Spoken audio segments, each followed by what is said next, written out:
Art Seduction. We doing the 9 characters of seduction. And today, we doing the Coquette. Let's start, y'all. Like, subscribe, and all that. Follow me. You know what I'm saying? Anything. Look me up on Instagram. Send something to the Cash App, the Zelle, or whatever. Even Apple Pay a player. Alright. The Coquette. The ability to delay satisfaction is the ultimate art of seduction. While waiting, the victim is held in thrall. Coquettes are the grand masters of this game, orchestrating a back-and-forth movement between hope and frustration. They bait with the promise of reward, the hope of physical pleasure, happiness, fame by association, power, all of which, however, proves elusive. Yet, this only makes their targets pursue them the more. Coquettes seem totally self-sufficient. They do not need you. They seem to say, and their narcissism proves devilishly attractive. You want to conquer them, but they hold the cards. The strategy of the coquette is never to offer total satisfaction.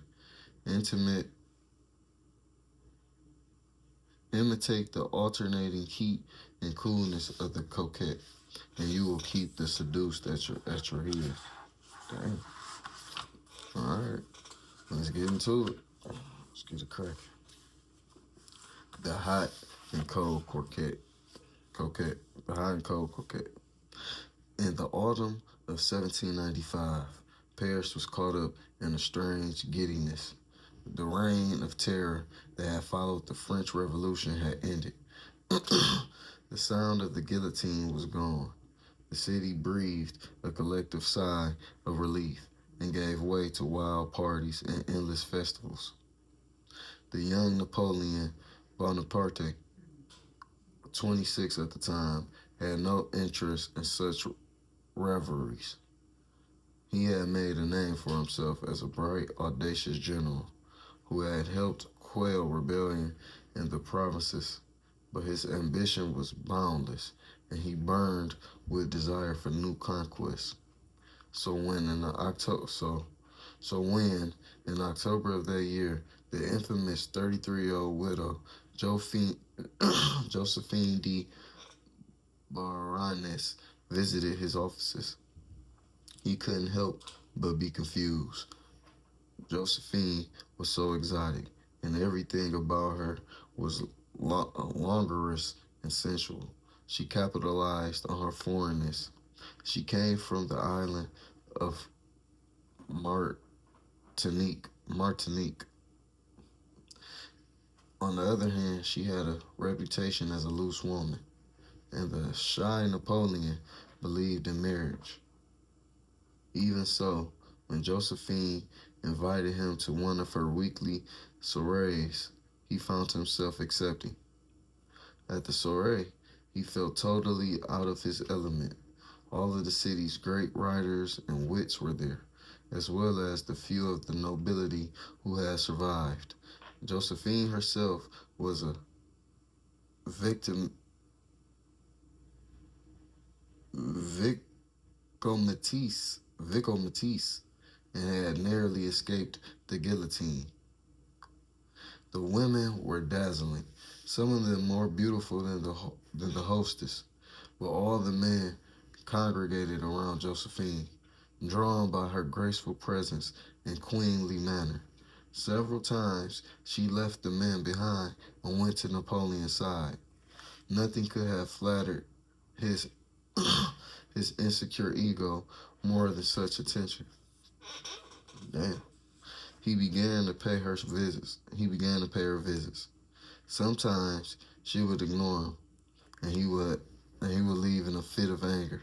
Yet the next day, a passionate letter would arrive from Josephine, and he would rush to see her. Soon he was spending most of his time with her. Her occasional shows of sadness, her bouts of anger or of tears, only deepened his attachment. In March of 1796, Napoleon married Josephine. Damn. How she get this nigga to marry? She put the game down on him. Little short ass. 2 days after his wedding, Napoleon left to lead a campaign in northern Italy against the Artesians. No, against the Austrians. Against the Austrians. You are the constant object of my thoughts, he wrote to his wife from abroad. My imagination exhausts itself in guessing what you are doing. His generals saw him distracted. He would leave meetings early, spend hours writing letters, or stare at the miniature of Josephine he wore around his neck. God damn, this nigga was crazy about her. He had been driven to the state by the unbearable distance between them, and by a slight coldness he now detected.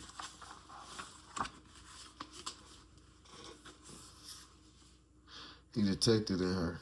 She wrote infrequently, and her letters lacked passion. Nor did she join him in Italy. Damn. Oh yeah, she did him dirty. He had to finish his war fast so that he could return to her side. Engaging the enemy with unusual zeal, he began to make mistakes. To live for Josephine, he wrote to her, I worked to get near you. I killed myself to reach you. Damn, this nigga really killed himself to try to make it back to this dumb bitch. That's crazy. His letters became more passionate and erotic. A friend of Josephine's who saw them wrote, the handwriting was almost indecipherable, the spelling shaky, the style bizarre and confused. What a position for a woman to find herself in, being the motivating force behind the triumphal march of an entire army. God damn. This man, that's crazy. She had that nigga mind gone. He didn't give a fuck. Months went by in which Napoleon begged Josephine to come to Italy, and she made endless excuses. But finally, she agreed to come and left Paris for Brescia, where he was headquartered. A near encounter with the enemy along the way, however, forced her to detour to Milan. Napoleon was away from Brescia in battle. When he returned to find her still absent, he blamed his foe, General Woosmusser, and swore revenge. For the next few months, he seemed to pursue two targets with equal energy, Woosmusser and Josephine. His wife was never where she was supposed to be. Man, your dumb ass. Josephine getting that back crack, living that life. She ain't over there. She ain't coming to no goddamn war. Dumbass. His wife is never where she's supposed to be.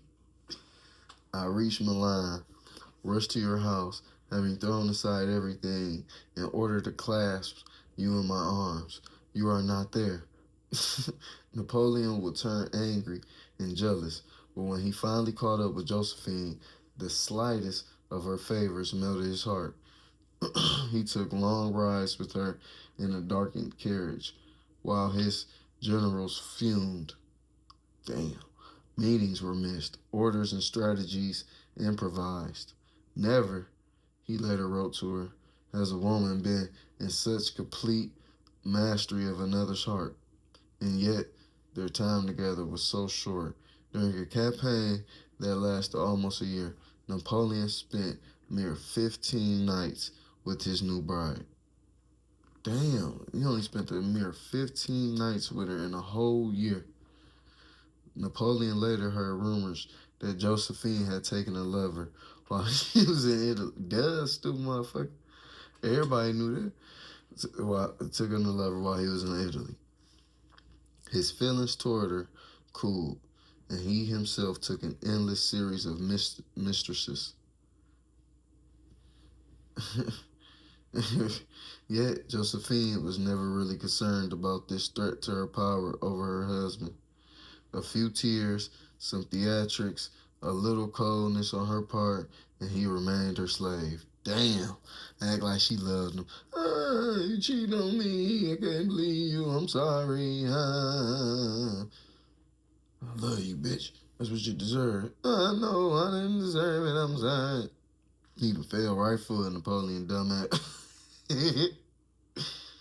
God damn. Feel bad for you, player. There we all fall for it. In 1804, he had her crowned empress. She had and had she borne him a son, she would have remained empress to the end. When Napoleon lay on his deathbed, the last word he uttered was Josephine. God damn, Napoleon? On his deathbed, the last word he uttered was Josephine? God damn. What's wrong with him? During the French Revolution, Josephine had come within minutes of losing her head on the guillotine. The experience left her without illusions and with two goals in mind: to live a life of pleasure and to find the man who could best supply it. She set her sights on Napoleon early on. He was young and had a brilliant future. Beneath his calm exterior, Josephine sensed he was highly emotional and aggressive. But this did not intimidate her. It only revealed his insecurity and weakness. He would be easy to enslave. Damn, she been peeped this nigga.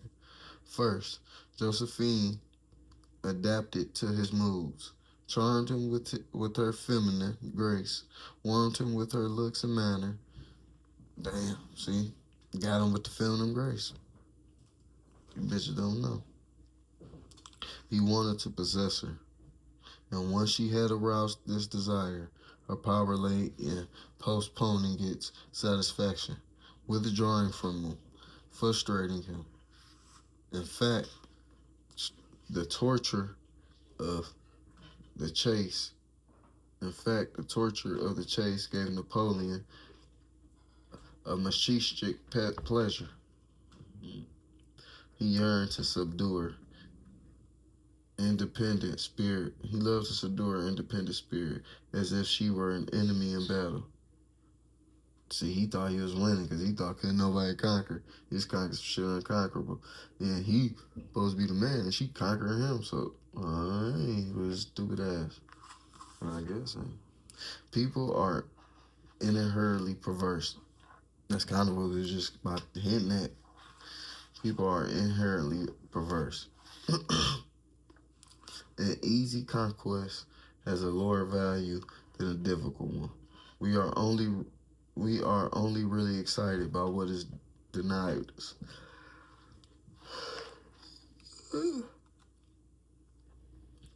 We are only really excited by what is denied us, by what we cannot possess in full. Your greatest power in seduction is your ability to turn away, to make others come after you, delaying their satisfaction. Most people miscalculate and surrender too soon, worry that the other person will lose interest, or that giving the other what he or she wants will grant the giver a kind of power. The truth is the opposite. Once you satisfy someone, you no longer have the initiative, and you open yourself to the possibility that he or she will lose interest at the slightest whim. Remember, vanity is critical in love. Make your targets afraid that you might be withdrawn, that you may not really be interested. And when you arouse their innate insecurity, their fear that as you have gotten to know them, they have become less exciting to you. These insecurities are devastating. Then, once you have made them uncertain of you and of themselves, reignite their hope, making them feel desired again. Hot and cold, hot and cold. Such coquetry is perversely pleasurable, heightening interest and keeping the initiative on your side. Never be put off by your target's anger. It is a sure sign of enslavement. Ooh. They anger, they enslaved. You got them. In 1952. Okay, hold on now. I'm getting somewhere. In 1952, the writer Truman Capote, a recent success in literary and social circles, began to receive the alma. Hold on, let's start back over.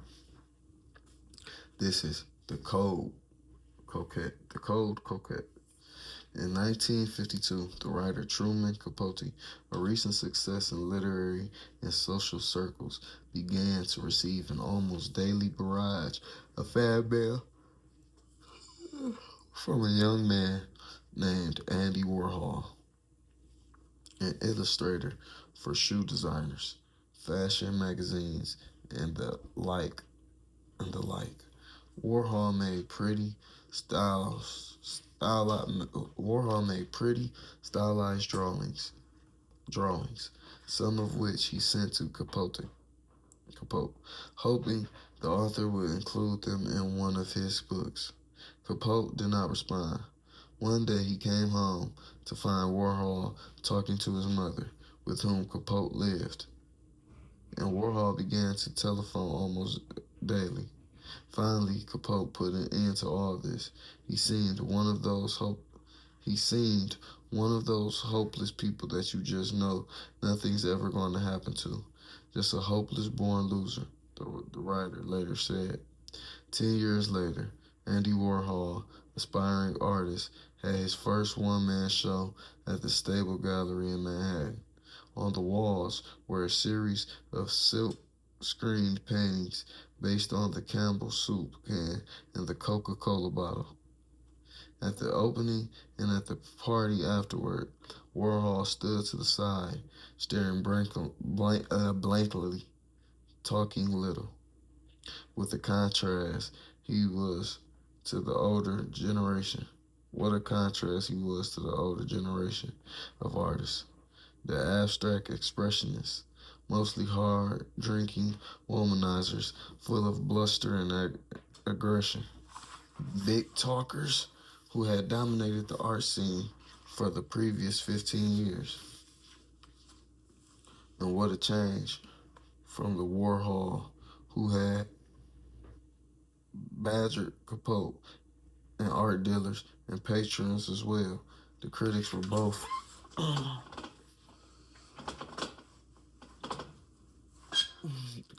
both baffled and intrigued by the coldness of Warhol's work. They could not figure out how the artist felt about his subjects. What was his position? What was he trying to say? When they asked, he would simply reply, "I just do it because I like it," or "I love soup." The critics went wild with their interpretations, and art like Warhol's is necessarily parasitic upon the myths of its time, one wrote. Another, the decision not to decide is a paradox that is equal to an idea which expresses nothing but then gives it dimension. The show was a huge success, establishing Warhol as a leading figure in a new movement, pop art. In 1963, Warhol rented a large Manhattan loft space that he called the Factory, and that soon became the hub of a large entourage, hangers-on, actors, aspiring artists. Here, particularly at night, Warhol would simply wander about or stand in a corner. People would gather around him, fight for his attention, throw questions at him, and he would answer in his non-committal way. But no one would get close to him, physically or mentally. He would not allow it. At the same time, if he walked by you without giving you his usual, "Oh, hi," you were devastated. He hadn't noticed you. Perhaps you were on the way out. Damn. Increasingly interested in filmmaking, Warhol cast his friends in his movies. In effect, he was offering them a kind of instant celebrity. Their 15 minutes of fame. The phrase is Warhol's. Damn, he made the phrase. This nigga Andy Warhol made the phrase 15 minutes of fame. Because he was putting all his friends, giving them instant celebrity by putting them in his movie. That's crazy. Damn. You never know who people really... Man, shit. Okay. Soon people were competing for roles. He groomed women, in particular, for stardom. Eddie Sedgwick, Viva, Nico, just being around him offered a kind of celebrity by association. The factory became the place to be seen. The factory became the place to be seen. And stars like Judy Garland and Tennessee Williams would go to parties there, rubbing elbows with Sedgwick, Viva, and the bohemian lower echelons whom Warhol had befriended. People began sending limos to bring Kim to parties of their own.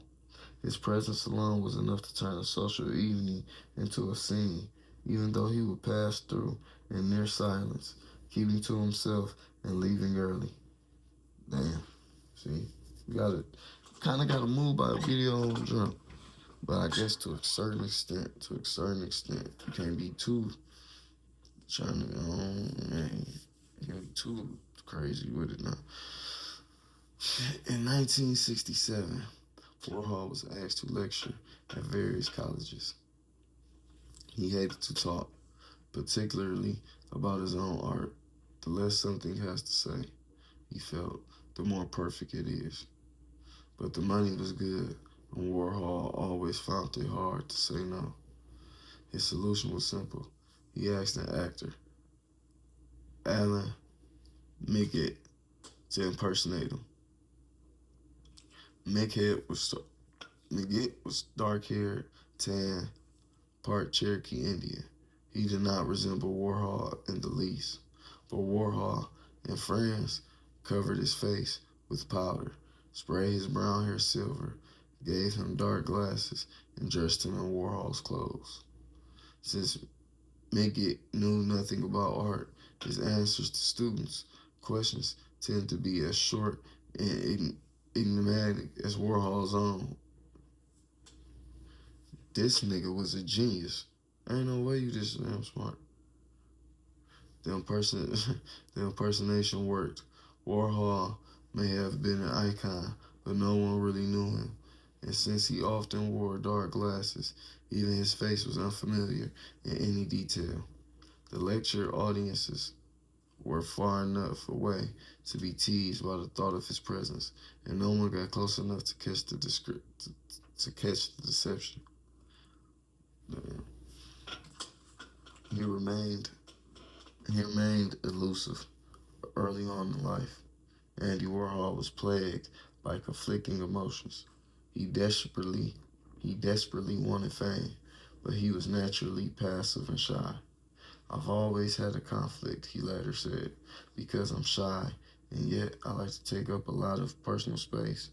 Mom always said, don't be pushy, but let everyone know you're around. At first, Warhol tried to make himself more aggressive, straining to please in court, and didn't work. After 10 futile years, he stopped trying and gave in to his own passivity, and only to discover the power that withdrawal commands. Warhol began, sometimes saying less gives you more power. Sometimes you need to shut the fuck up. Your body language, your presence, your aura command more than what the fuck your words can say. Shut the hell up sometimes. Warhol began this process in his artwork, which began dramatically in the early 1960s. Warhol began this process in his artwork, which changed dramatically in the early 1960s. His new paintings of soup cans, green stamps, and other widely known images did not assault you with meaning. In fact, their meaning was totally elusive, which only heightened their fascination. They drew you in by their immediacy their visual power, their coldness. Having transformed his art, Warhol also transformed himself like his paintings. He he became pure surface. He trained himself to hold himself back, to stop talking.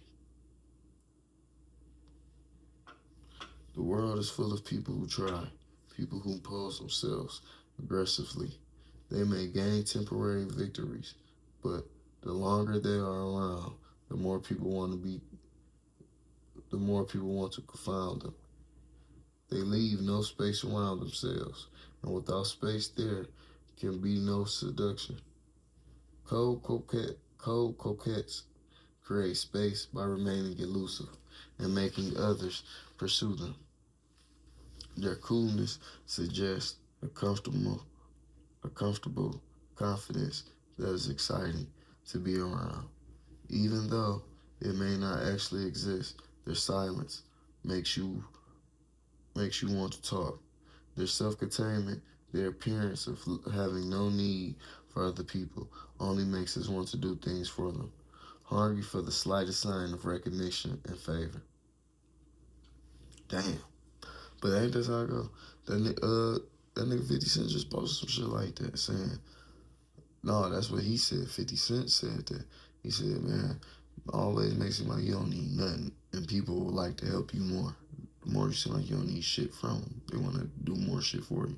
The more it seems like you do need some shit, that's the less motherfuckers want to do for you. It's ironic, but it's true.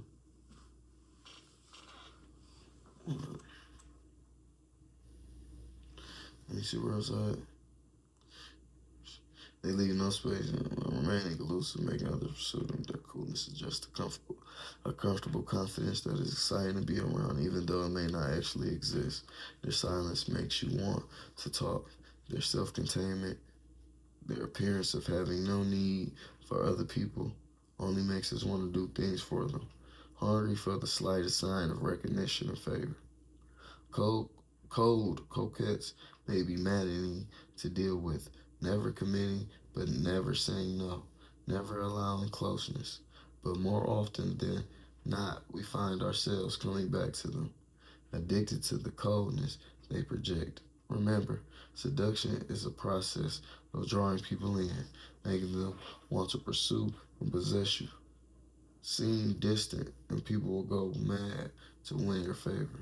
Humans like nature, hate a vacuum, and and emotional distance and silence make them strain to fill up the empty space with words and heat of their own. Like Warhol, stand back and let them fight over you. Damn. But that's real, because I'm one of them people. I hate awkward silences when I just get out silence. I be wanting to fill up that space too sometimes. Shit, a lot of times.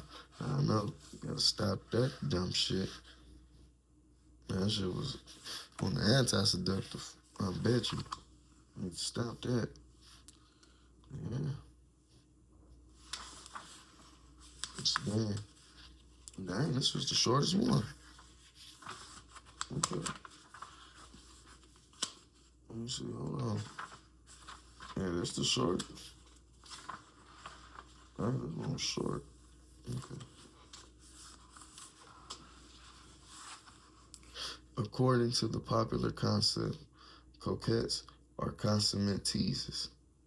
Experts on wait, keys to the character. According to the popular concept, coquettes are consummate teasers, experts at arousing desire through provocative appearance or and alluring attitude.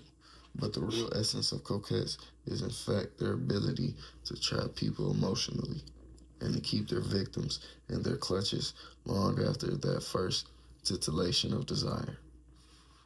This is the skill that puts them in the ranks of the most effective seducers. Their success may seem somewhat odd since they are essentially cold and distant creatures. Should you ever get to know one well, you will sense his or her inner core of detachment and self-love. It seems It may seem logical that once you become aware of this quality, you will see through the coquette's manipulations and lose interest. But more often, we see the opposite. After years of Josephine's coquettish games, Napoleon was well aware of how manipulative she was. Yet, this conqueror of kingdoms, this skeptic and cynic, could not leave her. Damn. Because he felt like he had to get a win. Like, ain't no way this bitch keep coming out winning on me. He couldn't beat her. He thought he had to beat her. That's how she got him. The competitiveness got to his dumb ass. Kind of like in a sense with that daddy shit a little bit. It kind of got a little bit of that. With the masculine, I'm feeling like I could be wrong. Anyway, let's keep going. To understand the peculiar power of the coquette, you must first understand the critical property of love and desire. The more obviously you pursue a person, the more likely you are to chase them away.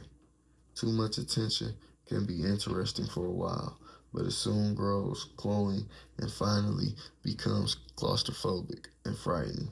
Dang. So we all clingy and smothering people. Goddamn, gives motherfucking space. It signals weakness and neediness, an unseductive combination. How often How often we make this how often we make this mistake, thinking our persistent presence will reassure. But coquettes have an inherent understanding of this particular dynamic, masters of selective withdrawal. They hint at coldness, absenting themselves at times to keep their victim off balance, surprised, intrigued. Their withdrawals make them mysterious, and we build them up in our imaginations. Familiarity, on the other hand, undermines what we have built. Damn, that's deep. A bout of a bout of distance engages the emotions further. Instead of making us angry, it makes us insecure. Perhaps they don't really like us. Perhaps we have lost their interest. Woo, that's deep. Once our vanity is at stake, we succumb to the coquette just to prove we are still desirable. Remember, the essence of the coquette lies not in the tease and temptation, but in the subsequent step back, the emotional withdrawal. That is the key to enslaving desire. Damn, that's when they lock you in. Get you in, once they step you back, that's how they get you. That's the trap. That's the setup right there. Step back, James Harden. Bang. Pause. To adopt the power of the coquette, you must understand one other quality, narcissism. Sigmund Freud criticized the narcissistic woman, most often obsessed with her appearance, as the type with the greatest effect on men. As children explain, as children, he explains, we pass through a narcissistic phase that is immensely pleasurable, happily self-contained and self-involved. We have little psychic need of other people, and slowly we are socialized and taught to pay attention to others, but we secretly yearn for those blissful early days. The narcissistic woman reminds the man of that period and makes him envious. Perhaps contact contact with her will restore the feeling of self-involvement. A man is also challenged by the female coquette's independence. He wants to be the one to make her. He wants to be the one to make her dependent, to burst her bubble. It is far more likely, though, that he will end up becoming her slave, giving her incessant attention to gain her love and failing. For the narcissistic woman is not emotionally needy. She is self-sufficient, and this is surprisingly seductive. Self-esteem is critical in seduction. Your attitude toward yourself is read by other people, by the other person. In subtle, and unconscious ways. Low self-esteem repels. Confidence and self-sufficiency attract. The less you seem to need other people, the more likely others will be drawn to you. Understand the importance of this in all relationships, and you will find your neediness easier to suppress. But do not confess self absorb but do not confuse self absorption with seductive narcissism. Talking endlessly about yourself is eminently anti-seductive, revealing not self-sufficiency, but insecurity. Damn, that's deep. See, talking too much about yourself, they think you'd be insecure. It's crazy how mass people think. It's wild.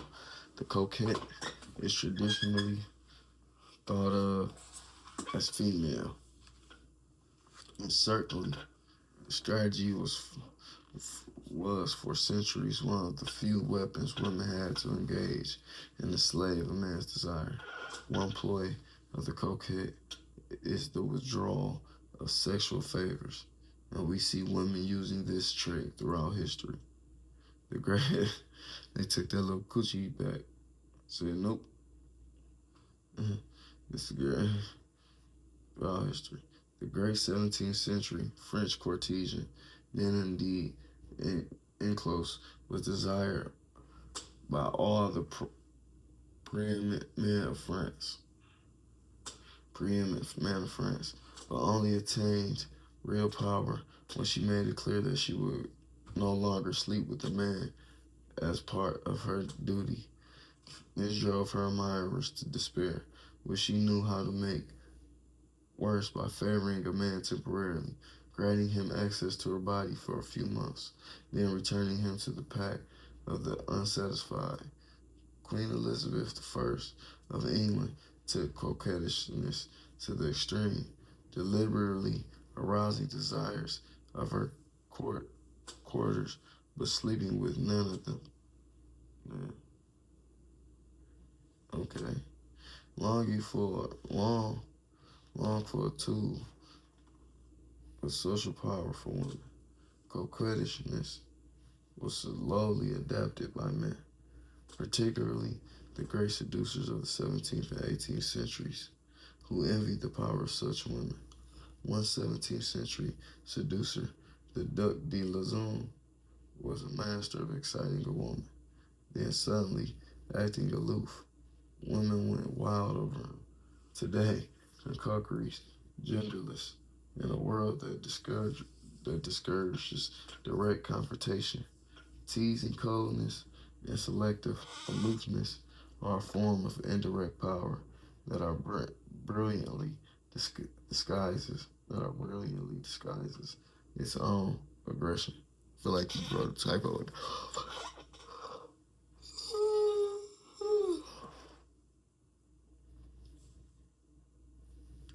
The coquette must first and foremost be able to excite a target of his or her attention. The attraction can be sexual, the lure of a celebrity, whatever it takes. At the same time, the coquette sends contrary signals that stimulate contrary responses, plunging the victim into confusion. The epitome of heroine of Marivaux's 18th century French novel, Marianne. Marianne is the consummate coquette. Going to church, she dresses tastefully, but leaves her hair slightly uncombed. In the middle of the service, she seems to notice this error and starts to fix it, revealing her bare arm. As she does so, much such things were not to be seen in the 18th century church, and all male eyes fixed on her for that moment. The tension is much more powerful than if she were outside or were tardily dressed. Remember, obvious flirting or reveal in recognitions from the home.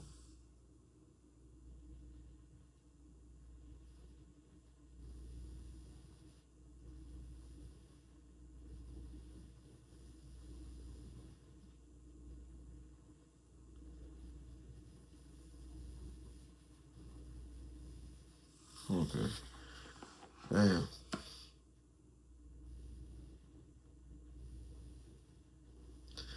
Damn. She'll leave it uncombed. In the middle of the service, he seems to notice the error and starts to fix it, revealing her bare arm as she does so. Such things were not to be seen in the 18th century church, and all male eyes fix on her for that moment. The tension is much more powerful than if she were outside or were tardily dressed. Remember, obvious flirting will reveal your intentions too clearly. Better to be ambiguous and even contradictory, frustrating at the same time that you stimulate. The great spiritual leader, Jadot Krishnamurti, was an unconscious coquette, revered by Theoph- Theosophists as their world teacher. Krishnamurti was also a dandy. He loved elegant clothing and was devilishly handsome. At the same time, he practiced celibacy and had a horror of being touched. In 1929, he shot uh, Theo, uh, Theos, Theosophists around the world by proclaiming that he was uh, that he was not. Wait, hold on. Same time, he practiced celibacy and had horror of being touched. In 1929, he shot the Theosophists around the world by proclaiming that he was not a god or even a guru and did not want any followers. This only heightened his appeal.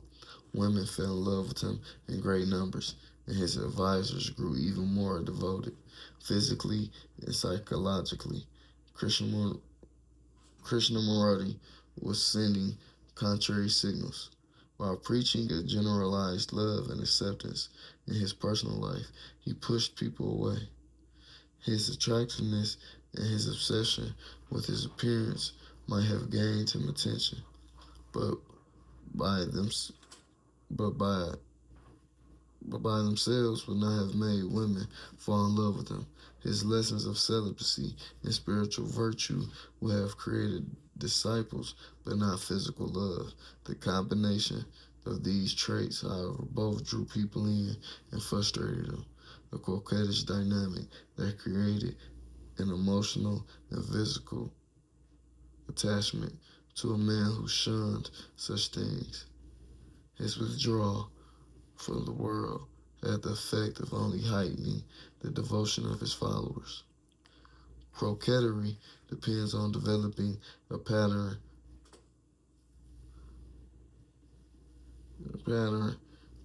and his several variations. Uh, Coquetry depends on developing a pattern to the other person. Off balance, the strategy is extremely effective. Experiencing a pleasure once, we yearn to repeat it, so the coquette gives us pleasure, then withdraws it. The alternation of heat and cold is the most common pattern, and he has several variations. The eighth century Chinese coquette Yang Ku Fi totally enslaved the Emperor Ming Hong through a pattern of kindness and bitterness. Having charmed him with kindness, she would suddenly get angry, blaming him harshly for the slightest mistake. Unable to live without the pleasure she gave him, the emperor would turn the court upside down to please her when she was angry or upset. Her tears had a similar effect. What had he done? Why was she so sad? He eventually ruined himself and his kingdom trying to keep her happy. Tears, anger, and the production of guilt are all the tools of the coquette. A similar dynamic appears in a lover's quarrel. When a couple fights, then reconciles, the joys of reconciliation only make their attachment stronger.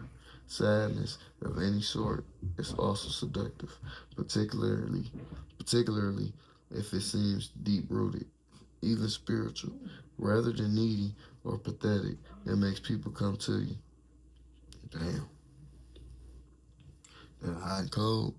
People can't get enough of that hot and cold. People like to get abused or something. It's crazy.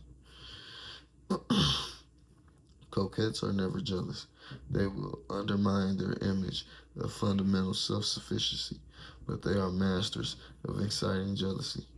By paying attention to a third party, creating a triangle of desire, they signal to their victims that they may not be that interested. The triangulation is extremely seductive in social contexts as well as erotic ones. Interested in narcissistic women, Freud was a narcissist himself, and his aloofness drove his disciples crazy. They even had a name for it, his God complex, behaving like a kind of messiah, too lofty for petty emotions.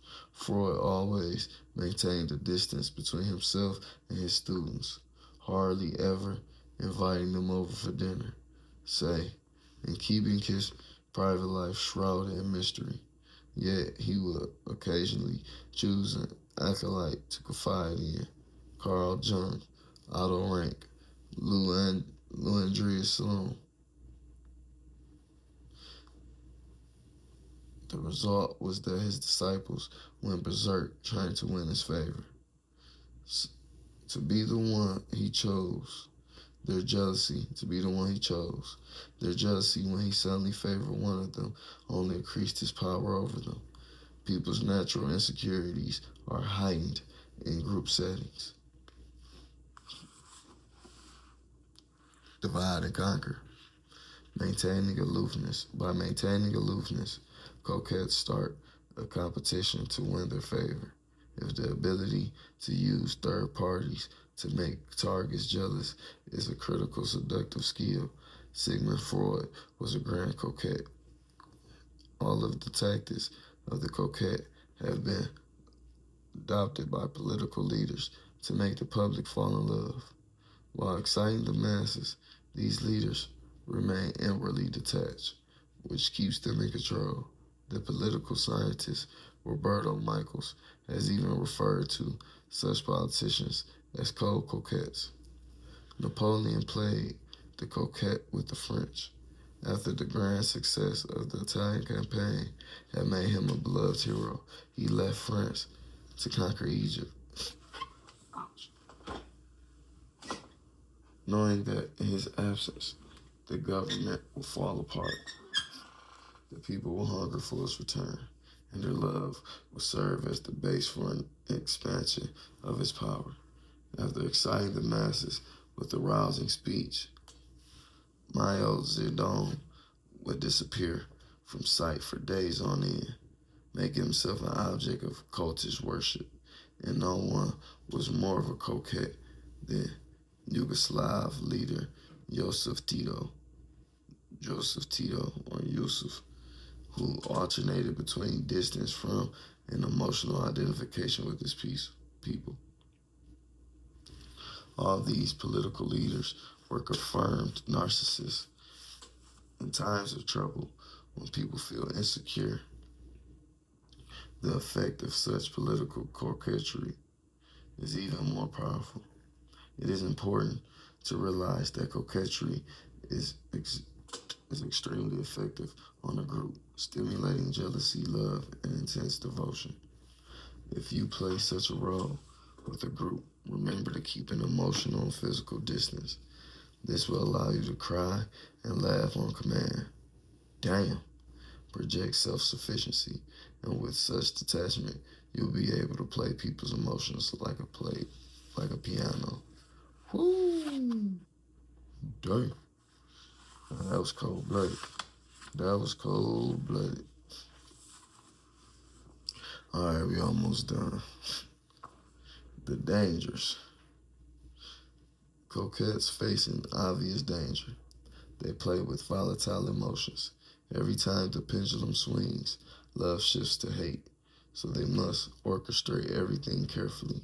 Their absences cannot be too long. Their bouts of anger must be quickly followed by smiles. Coquettes can keep their victims emotionally entrapped for a long time, but over months or years, the dynamic can begin to prove tiresome. Jean Quinn King, later known as Madame Mao, used coquettish skills to capture the heart of Mao Tse-tung. But after 10 years, the quarreling, the tears, and the coolness became intensely irritating. And once irritation proved stronger than love, Mao was able to detach. Josephine, a more brilliant coquette, was able to adapt by spending a whole year without playing coy or withdrawing from Napoleon. Timing is everything. On the other hand, though, the coquette stirs up powerful emotions, and breakups often prove temporary. The coquette is addictive. After the failure of the social plan, Mao called the Great Leap forward. Madame Mao was able to reestablish her power over her devastated husband. Damn, that hot and cold seem like you can always get them back no matter what. The cold coquette can stimulate a particularly deep hatred. Valerie Salonis was a young woman who fell under Andy Warhol's spell. She had written a play that amused him, and she was given the impression he might turn it into a film. She imagined becoming a celebrity. She also got involved in the feminist movement, and when, in June 1968, it dawned on her that Warhol was toying with her, she directed her growing rage at men on him and shot him 3 times, nearly killing him. God damn, this bitch tried to kill Andy Warhol just because he didn't want to be with her. Cold coquettes may stimulate feelings that are not so much erotic as intellectual, less passion and more fascination. The hatred they can stir up is all the more insidious and dangerous, for it may not be counterbalanced by a deep love. They must realize the limits of the game and the disturbing effects they can have on less stable people. Whoo, you gotta be careful being a coquette. Make these hoes kill you. Make these niggas kill you. Somebody kill you doing that. God damn. Alright, thank you. Like, comment, subscribe, get at me, man. Icy Ball. Next, I think it's the Charmer. We almost done with this. Things like two, 3 more. Yeah, the Charmer, the Charismatic, and I think the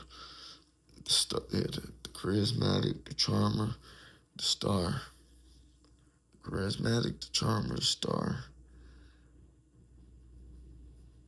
and the Anti-Seductive. I think they're the only ones left. Then we don't really get the book cracking. So, all right. Thank y'all.